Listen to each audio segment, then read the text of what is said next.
Syederalun sebanyak 13 dari 15 calon jamaah haji atau CJH dari Kabupaten Simelu diberangkatkan menuju Banda Aceh dengan kapal feri dari Simelu pada Kamis 6 Juni 2024. Kadis Syariat Islam Simelu Sahirman MSI kepada serambinews.com menjelaskan jumlah keseluruhan CJH Simelu yang akan berangkat ke Tanah Suci tahun ini sebanyak 15 orang.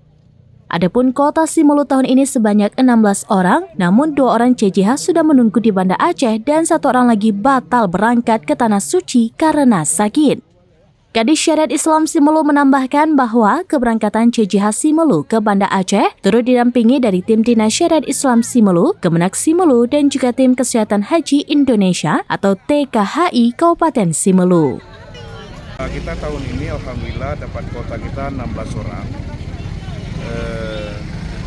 Yang berangkat pada sore hari ini sebanyak 13 orang, di Banda Aceh 2 orang, namun ada kendala 1 orang batal berangkat karena kondisi dalam keadaan sakit.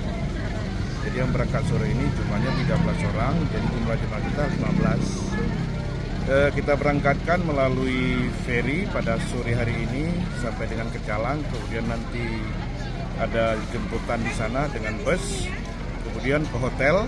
Sudah kita siapkan hotelnya selama 2 malam. Kemudian pada tanggal 10 hari Senin mereka berangkat dari embarkasi dengan gabungan Aceh Selatan, Kota Madia Banda Aceh. Dari Simelu, Sari Mulyasno, serambinews.com. Tribun X sekarang menghadirkan lokal menjadi Indonesia.